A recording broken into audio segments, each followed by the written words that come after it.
What's going on, everybody? Product Pubs Christian back at you. Got a neat one today from TAC Force. This is part of their collection series. It's actually the TF-707 Pink Dragon Rainbow Knife.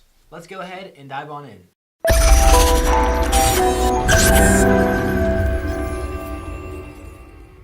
Alright, so first things first, let's go ahead and check out this blade. Give you guys a quick little close-up on here. Got your spear tip blade on here, and what I mean by that is if you run your fingers from the top and the bottom, your spine and your belly of the blade, it meets uniformly at one point at the tip of the knife. So, a little different from the drop points, the clip points that we're used to. We don't usually have the spear points, so something a little different right there. Got your black 440C stainless steel right there, oxidizing that black. Got your half serration, half straight blade, and being that it's a small blade to begin with, you're not going to have a lot of cutting area right there, so that's a little bit of a downside. I guess I should say slicing rather than cutting because you can't cut with that serration. You got your TAC Force right up here, collection series right on the bottom, and I think this is actually the first collection series we've ever done. So something a little different. I actually like this knife so far, but continue on in the details of that blade. I really don't like how they made this red right here. You kind of have this pink metallic looking dragon up here, but it's got a red flame right there. I mean, I get the flame, red flames and fire and whatnot, but I really wish they would have matched that up with the color of the dragon. On the back side, yep, no flame on the back side, and you just got your details up here at the top. Last but not least, we've actually got this finger hole in here.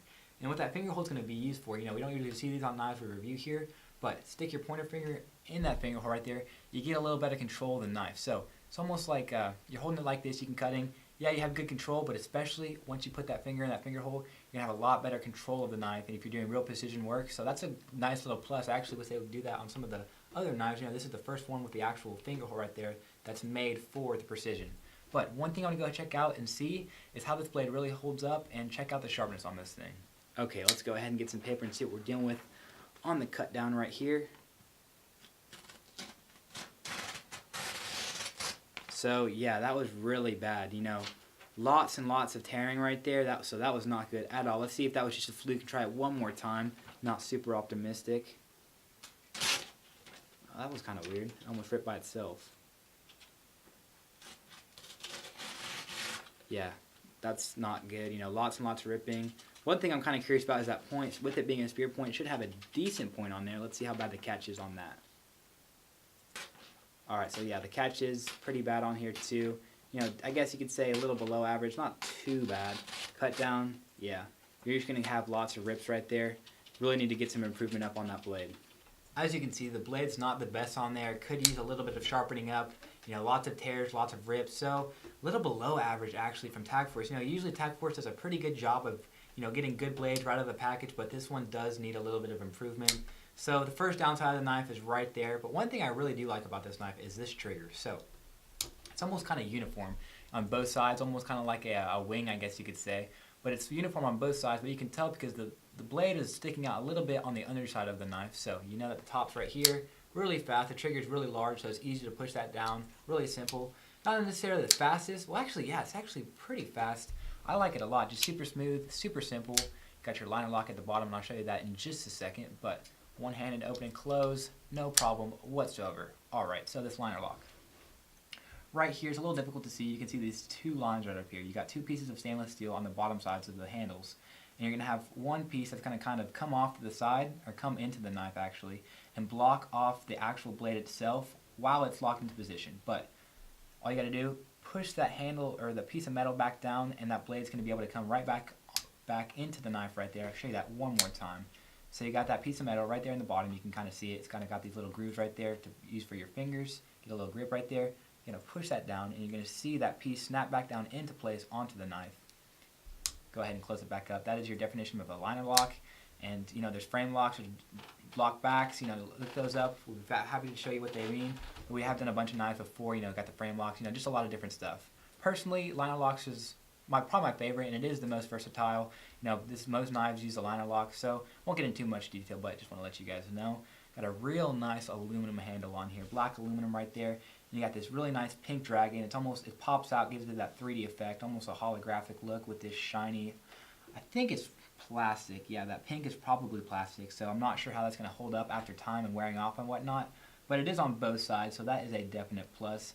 But being that it's aluminum and got your stainless steel, it's going to be a little bit heavier rather than using a plastic or a wood handle. So one thing I want to check out is see how much this thing weighs, and then we'll go ahead, grab the ruler, and see what this thing measures out to be.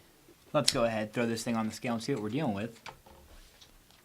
4.83 ounces, so about average, maybe a little bit under average for a knife this size.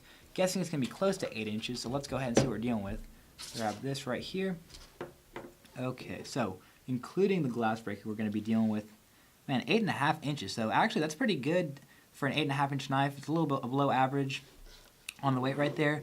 The length of the knife, starting from the actual blade, the serration right there, you're going to be dealing with 3 inches, and closed all the way up, you're going to be dealing with, including the glass breaker, 5 inches, including these little pieces that come up right there. So nice little pocket knife size right here, pretty average, maybe a little below average on that weight, but let's go ahead and get back into the review. So the weight's about average, you know, not too heavy, not too light, 4.8 ounces, and to be a 8.5 inch knife with that not the thumb stud, my bad guys. This is a glass breaker, and that's the only, you got the glass breaker right here, didn't mention that earlier, but that's, you know, get in a situation where you need to break that glass, hold it on like this, right on that glass, it'll shatter, no problem. Really good for survival situations, but you don't typically need it, but it is nice to have. And last but not least, guys, we've got this belt clip right here. And I can already tell it's going to be really nice in the pocket because that belt clip is really, really far up on the blade, or on the knife.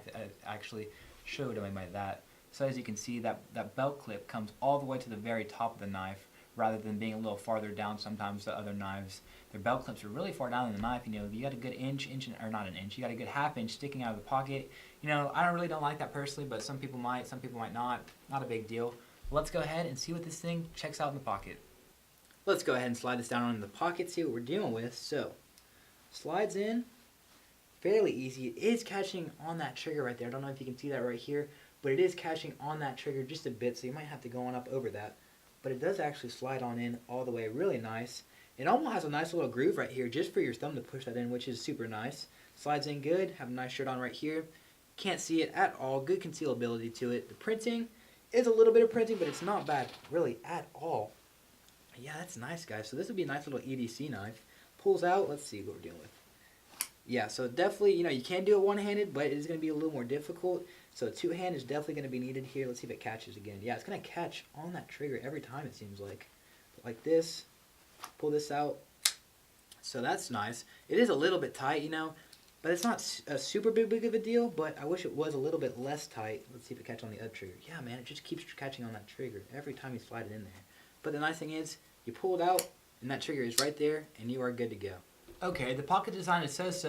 It's almost as like it's a little bit too tight. It was a little difficult to get in and out of the pocket, and it seemed to catch sometimes on these triggers, especially this one right here, because it is elevated a bit more because it's on the blade side.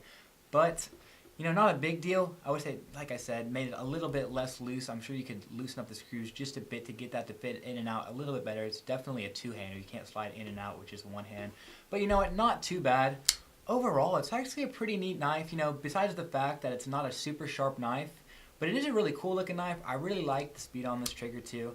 Super easy, super fast. That's a plus. And the design on it, you know, wish they could have made this pink right here, but not a big deal. You know, we're gonna have a really cool, almost 3D dragon right there on both sides of the knife. But guys, that's about it for the review. If you want to go ahead and check this thing out, it's the TAC Force 707 Collection Series. And it's a pink dragon knife, and it's actually a pretty cool knife. I'll leave that link down in the description below if you want to go ahead and check that out on Amazon. And actually, yeah, every Friday night we are we are giving away knives just like this every single Friday night. All you got to do is go to the channel, subscribe to it, watch our Friday night knife giveaways, and it's just super simple to win a knife for free. But go ahead and check that out. We try and live stream 5, 6 o'clock every Friday night around that time. Sometimes it takes a little bit longer than others to get set up, but go ahead and check that out. If you enjoyed this video, drop a like and subscribe, and we will see you on the next one.